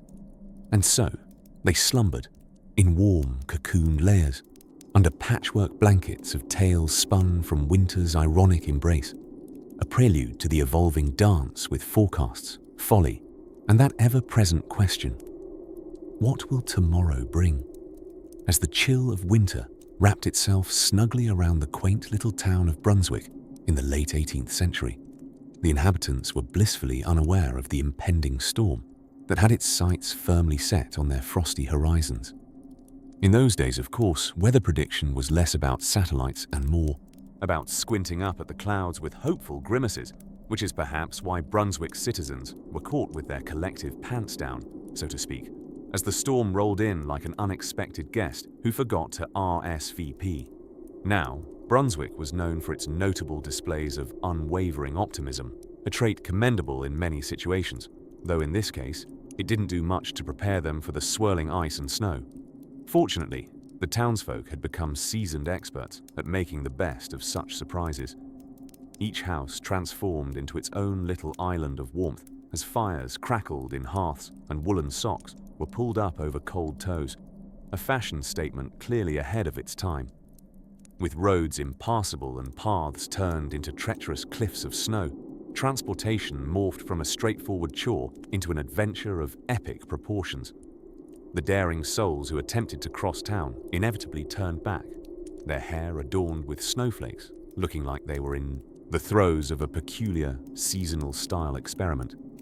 Within homes, however, residents found an unlikely hero in the form of the humble teapot, its whistle a beacon of warmth and comfort against the cold. The whole affair had the air of a great impromptu festival, with endless cups of tea lifting spirits higher than the snowdrifts. Amidst these indoor escapades, whispers began of a spontaneous sleigh race that no one could resist spectating. Only a town like Brunswick could turn a weather crisis into a community event worthy of legend. With creativity sparked by the immobility of their usual conveyances, the residents, against the advice of sensible folks, repurposed anything that could theoretically slide. Some swore they even saw someone attempt to ride a chaise longue down the town's central street, a sight that warmed the heart as much as it puzzled the mind. Meanwhile, upstairs in the local inn, washed in candlelight, an impromptu gathering had gathered. As if by some old, unwritten law, a raconteur emerged with the express purpose of swapping tales to outshine the storm raging outside. Among the most adored stories was that of Sir Fumblesworth the Fearsome, a knight of dubious distinction who had once confused a pie for his helmet, leading to the Great Flower Siege of 1327. Such tales were soon woven into the fabric of Brunswick itself, crowning the evening with merriment that surely rivaled the clinking of guzzled goblets from ages past. In a rare stroke of serendipity, the storm managed, somewhat ironically, to bring the town closer together. Stories swapped, laughter shared, and a newfound respect for weather predictions, albeit of the makeshift variety, marked the storm's unexpected gifts to Brunswick. Even the local librarian, a woman renowned for her antipathy towards disorganized things, could only sigh contentedly at the mix of chaos and camaraderie. The days passed, as days do in story-fired winters, and gradually, nature's white cloak began to peel away. The roads, once highways of imaginative amusements, became paths again. In time, all that was left were tales of the wintry escapades, which would warm the hearts of Brunswick citizens for generations to come. And so, as the snow began to recede and spring hinted at its imminent arrival, revealing that life would indeed go on. Brunswick quietly returned to its routine, albeit with a newly refreshed recipe for humor and a shared determination to pen poems about pie helmets. With the storm and its treasures slowly waning from memory, thoughts turned to what awaited them, much like the thoughts of our listeners, gently flowing forward to another chapter, another tale, tucked warmly within the annals of history. The winter of 1888, a formidable beast that clawed its way across the American plains, with nary a care for the poor souls tucked into cozy abodes and drafty schools. Blizzards, then, were an entirely different breed of monster than our more demure modern. Snowstorms. Imagine a white blanket with a mind of its own, a penchant for hide and seek, and an attitude about as chilly as a Victorian mother-in-law. On that particular winter day, the skies had been threatening more than your average December rain. But, like an underwhelmed child, the skies withheld their promised adventure until late in the afternoon. The residents of the plains had no inkling of the snowy villain preparing to make its entrance with all the fanfare of a particularly enthusiastic opera singer. It is important to note here that the farmers and schoolchildren of that era were as tough and robust as garlic cloves in a stewed dish, resiliently aromatic. On January 12th, as the night's icy breath began whispering across fields and prairies, people went about their business, unprepared, as you might imagine, for a storm that had essentially forgotten to RSVP. Take, for instance, the case of School District 18 in rural Nebraska, where young Miss Minnie Freeman stood, her ground with the resolute bravery of a teacher in charge of 17 children who definitely didn't plan for an overnight school stay. When the bluster made its abrupt entrance through thin, ill-fitting classroom windows, Miss Freeman employed her trusty ingenuity, albeit, who could predict that reliance on lengths of rope would be involved? Bundling her charges like rugged little sacks of potatoes, she bravely led them across the churning snow, tethered together to prevent any insubordinate attempt by the wind to misplace a child or two. Her impromptu field trip through the storm remains an impressive feat of quick thinking and rope logistics to this day. Now, not all encounters with January's snowy ambush led to tales of heroism. Over west in Dakota Territory, farmer and amateur weatherman Charles Hatton found himself in the company of a more unconventional ally, his perpetually grumpy cow. As the storm hit, Charles, assuming obedience from his bovine sidekick, commandeered her into what one might demurely refer to as a less-than-civil cooperative mode of transportation. The cow, perhaps feeling as resistant to travel as her master felt to filing tax returns, instead took Charles on a chaotic ride across and over various stretches of fencing until man and beast decided to part ways, each retaining some level of dignity and most of their extremities. Indeed, nature's capriciousness in the winter of '88 bestowed tales as varied as the human condition itself upon the annals of history. From blusterous yarns of survival to near calamities wrapped in more confusion than a Victorian love letter, these frosty adventures shaped many a fireside tale that would echo across generations. And so the lesson, dear listener, isn't merely an ode to these rugged forebears, but perhaps a gentle whisper to those of us who might scoff at modern meteorological mercy. When in doubt, it's generally wise not to underestimate a storm, be it in 1888 or otherwise. A stout coat, a trusty pair of boots, and, if you're feeling particularly mini-like, a little more rope than you think you might need tends to make all the difference. As we let these snowy echoes settle tonight, perhaps the enormity of such historical capers takes the sting out of a present-day snowflake falling upon window ledges.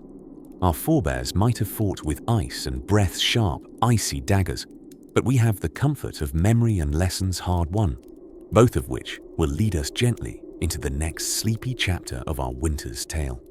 As the storm of 1888 howled wildly through the east coast of the United States, swirls of snowflakes danced through the air like forgetful ballerinas, pirouetting in the gale with hardly a care for the 19th century souls trapped beneath their whimsical performance. The Great Blizzard, as it would come to be known, was no ordinary snowstorm. a force to be reckoned with that spun tales almost as thick as the clouds themselves. Our scene unfurls in New York City, where the roads had disappeared beneath a frosty sea of innocent white.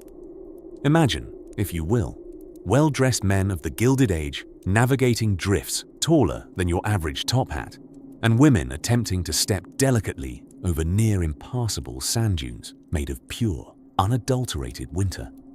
It was a curious sight that would compel even the most dedicated of gentlemen to abandon their dapper canes, realizing that no amount of polished mahogany could serve as a flotation device in this frosty ocean.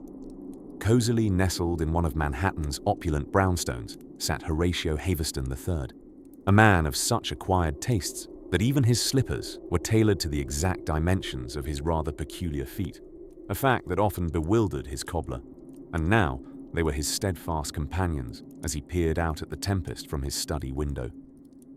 Horatio's household staff had previously presented him with no less than 4 cups of steaming Earl Grey, all of which had been dispatched just as swiftly to the rug as the vibrations of Horatio's dramatic expressiveness were wont to do.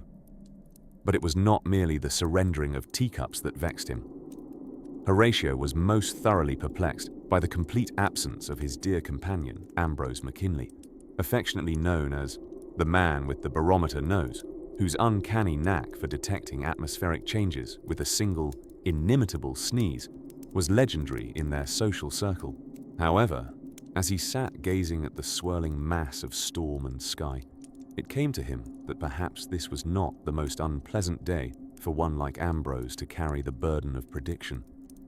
The streets bore evidence of those who dared challenge nature's frigid waltz.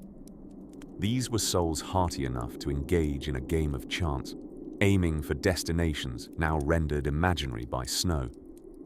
The blizzard's stubborn presence reduced even the steelier strap-hanger to an inconspicuous snowman, a fact exploited with a surprising degree of hilarity by street urchins and their agile snowballs.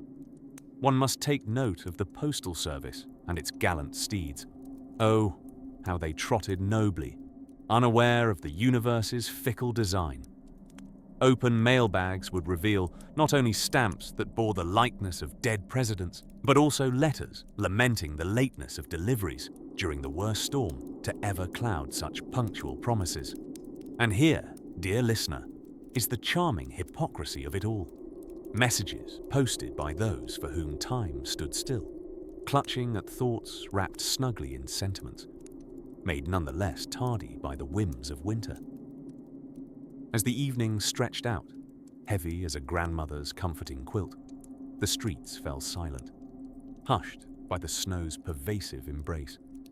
It seemed as though time slowed to a dreamy pace, interrupted only by the rare soul attired in layers that rivaled the duvet from a bedchamber shared with an economy-sized bear. The city's hum subsided to the gentle rustling of unseen wings, blending with the drifting snow into a lullaby for those nestled warmly within their abodes.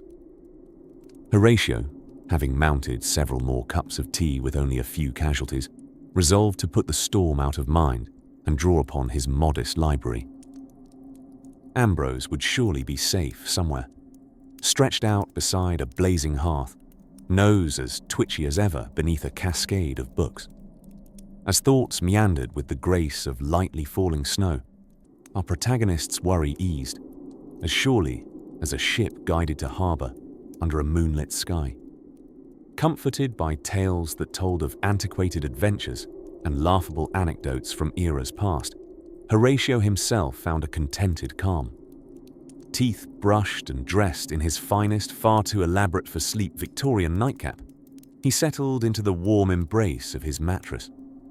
While sleep beckoned its soothing call, the snowscape outside gradually transcended its icy tumult into the whispering night, a mere chapter in the city's storied history, leaving its mark for future generations assuredly interested in when weather warnings may finally catch up with the whimsical caprice of winter's laugh. And so we drift into the arms of our next tale, where another whisper from the past awaits, just beyond the veil of midnight's calm, in the dwindling days of winter, As snow fell upon the small, unsuspecting town of woeful Weatherville, the inhabitants found themselves once again caught in the untimely grasp of an unforecasted snowstorm. While you might think that such a situation would result in frantic escapades to stock up on bread and milk, in true woeful Weatherville fashion, the townsfolk instead decided to do what they did best: embrace the unexpected with a mixture of bemusement and historical curiosity. Our first stop in this white landscape of comic adversity finds us at the modest abode of Professor Alden Witherspoon. A rather eccentric character, Alden was admittedly more interested in the history of weevils in pantry grains than modern meteorology. As the winds howled and snow draped gently across his windows, Alden seemed less concerned with the storm's presence and more fixated on an ancient scroll detailing the Roman Empire's peculiar penchant for building roads where the sun was least likely to shine, a talent that woeful Weatherville road planners seem to have inherited. Back in time, as Rome's legions built roads in the most perplexing places, they kept a cadre of seers, folks more fond of entrails than atmospheres, to predict the weather's whims. Alas, if only Professor Witherspoon had heeded their theatrical tendrils of mysticism, he might have prepared for the night ahead by stoking his fire rather than poring over scrolls. Across town, in the much-beloved tavern known affectionately as the Frosty Tankard, a different gathering was occurring. Here, among frothy mugs and roaring laughter, the townsmen gathered to trade stories of storms long past. Herbert Grimsby, with his magnificent moustache, resplendent in wax and warmth, narrated tales of his great-great-grandfather who, so the story went, had once mistaken a blizzard for an itinerant flock of sheep. This revelation provoked guffaws and spurred the crowd into a frenzy of anecdote-telling, where each tale was greater, grander, and more outlandish. As the snow piled deeper outside, covering lampposts and tavern signs like white woolen hats, the revelers engaged in their ancient game of historical one-upmanship, challenging each other with facts of meteorological mishap from the past. It was a pastime as comforting as their mugs of grog, warming them from within whilst the snow swirled against the windows in a strangely serene symphony. One could argue that such townsfolk used humour to shield themselves from the tempest's chill, much like their predecessors once fortified castles against invaders. The term weather warriors took on a whole new meaning here. There were no shovels, just stories, witticisms, and thick woolen socks. Meanwhile, wide-eyed children, upon their mother's insistence, huddled under blankets, listening as Grandma Olive spun tales of Victorian-era snowstorms when men wore top hats that collected snow as if the heavens themselves were targeting their brims. She told stories that blended truth and imagination so deftly that even the fathers, pretending to read their newspapers by the fireplace, found themselves utterly transfixed.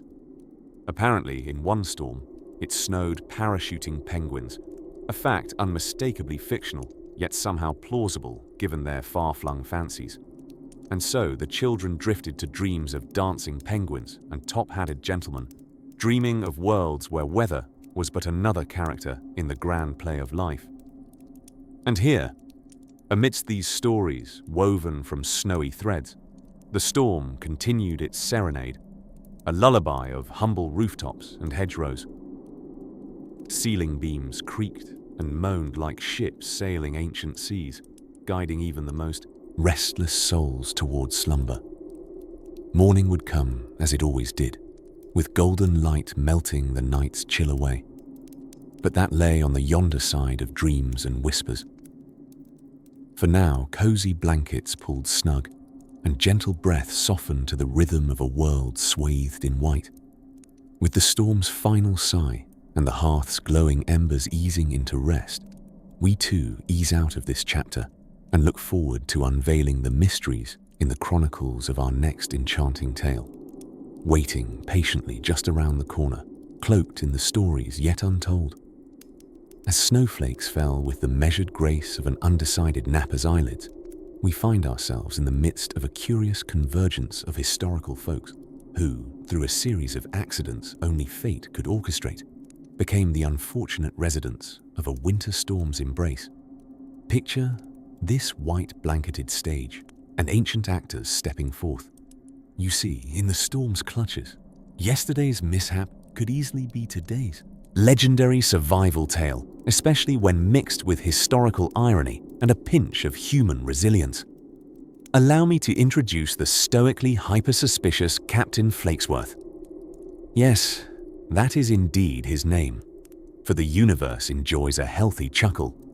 Born of Viking stock, whose ancestors never dreamt their forbidding conquest would wind up relating woolly tales by the fireside, Flakesworth was decidedly lost, geographically and mentally.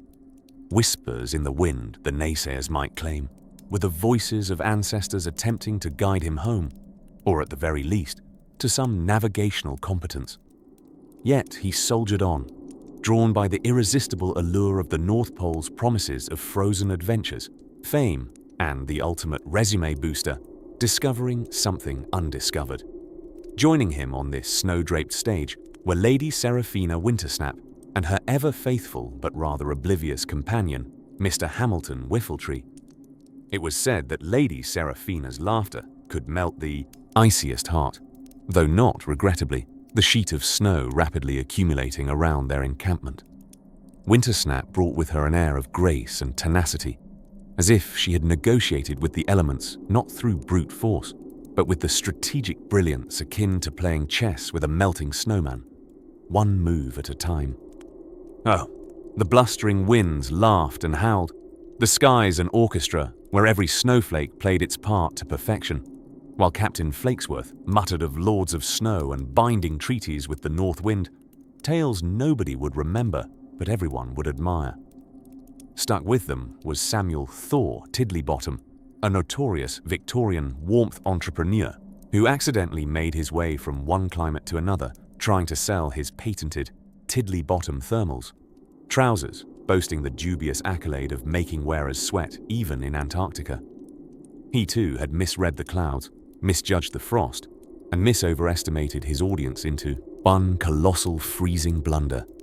But his spirits were as buoyant as hot air, always optimistic that tomorrow would be the day when his figurative corner of the market and his toes would finally thaw. As they sipped on their strained tea and nibbled what they speculated might be snow rations, either that or extremely tasteless biscuits, they huddled and strategized plans for liberation, which primarily involved waiting for a fortuitous escalator of Thor to rescue them.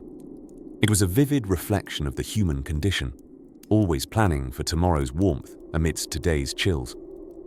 In their huddled tableau of historical haplessness, they weaved a tapestry of tales that would later be shared as whispers of wonder and whimsy, but for now served to pass the time. One story wound its way around the group about a thermal Thor ball where the snowman diplomat danced until dawn every winter solstice. Another tale involved a cheeky Selkie giving navigation advice to wayward sailors, provided they agreed to visit her sea cave museum full of exquisite seaweed curiosities. And as the storm howled on, the night thickening like spoon-churned syrup, the group fell into a pause of dreamy contemplation, the kind that cushions your worries and cradles the impossible into the possible. A moment pregnant with sleepy musings, humming along in a hug of humanity against a wintry wildness. As the fire dimmed to embers akin to a setting sun over the endless snow dunes, one couldn't help but feel the warmth of both history and hospitality weaving its magical cocoon. Though roads remained unseen, horizons obscured, there was an unspoken assurance that adventures, much like winter's grip, were finite. Perhaps the dawn would deliver a thaw, an escape from their icy soiree, and new tales to be spun under open skies and undiscovered territories. But for now, drift off, dear listener. Allow the past's whispered echoes to lull you onward to the next scene. Softly, on treading into the stuff dreams and tomorrow are made of. As the final curtain of our historical soiree draws near, let us peacefully wander through the snowy footsteps of General James Wolfe and his army, anchored in the shivering grip of the Canadian winter in 1759. The poor gentleman was a revered British officer with grand aspirations of capturing Quebec along with the prize of every snowflake that made Canada colder than a penguin's toes. His army, poised on the St. Lawrence River's icy banks, patiently awaited orders that even the thickest woolen mittens could barely preserve. Wolfe, it seemed, had yet to receive nature's memo about winter's ferocity in the New World. His troops stood bundled in their tasseled coats and tricorn hats, longing for the warmth of English hearths, or at least a proper woolly scarf from the home front. The army, endearingly referred to by the locals as Wolfe's Woolies, were a resilient bunch. That isn't to say they didn't entertain second thoughts while scraping frost from their eyes and sinews. Cleverly crafting songs around the campfires, they sang ballads about the audacity of maverick icicles and their minty exertions against the fortresses of human resilience. They sang with a humor borrowed from their predicament, mirthfully mock-saluting each flake, as if it carried a French accent provocatively yelled from Montmorency Falls. Strange alliances indeed were forged in this frigid standoff. The humble moose, gazing curiously from the sidelines, became unexpected spectators. Their large antlered heads bobbed with bemusement, a jury of woolly beasts casting judgment upon those audacious two-legged creatures. Occasionally, a daring soldier, in a mix of jest and frost-glazed ambition, would traipse over to the moose to share morning greetings and offer an imaginary toast, promising mutual respect and an eternal alliance against the forces of winter. Amidst such whimsical encounters was also adventure, the kind that society would later pen into songs of valor, conveniently omitting their frost-bitten toes. Legend has it, one soldier attempted to trade his musket for an unyielding, loyal supply of hot chocolate, quite confident that it was the 18th century elixir to labor and victory. Alas, his entrepreneurial spirit was met only with gentle pats on the back and counseling from comrades, too sleep-deprived to even chuckle. Wolfe himself, a clever tactician, busied his nights drafting curious letters enclosed with sketches of snow-driven battle maneuvers across imaginary checkerboard terrains. Wolves howled in the night, a serenading choir from the wild, occasionally echoing in harmony with his dreams of conquest. Such is the nature of winter wars, where every snow-covered path was a strategic conundrum instead of just another reason to delay marching winged infantrymen across white-topped battlefields. Wolfe, with his notorious cheeky grin, would often muse about strategizing like a chess. Player in the Arctic, each move calculated amidst cold logic and even colder nights. But as daylight grew lighter and the air fraught with crystalline laughter, why appear anxious over a snowdrift or two? For soon would be spring, bearing humble promises of a thaw, gushing rivers, and perhaps an early bloom whispering that life, even at its chilliest, is filled with endearing anomalies. Now, as our shared venture through the quilted pages of history comes to its close, snugly embraced by stories both illustrious and absurd, we lower our eyelids gently, as if surrendering to the lull of a soft dream. Fret not, curious traveller of whimsical lore and knitted yarns. May the warmth of these tales tuck you in, and may dawn greet you with dreams yet undiscovered, just beyond the next chapter your heart weaves. Sleep well, dear listener, until tales of history call your dreams anew.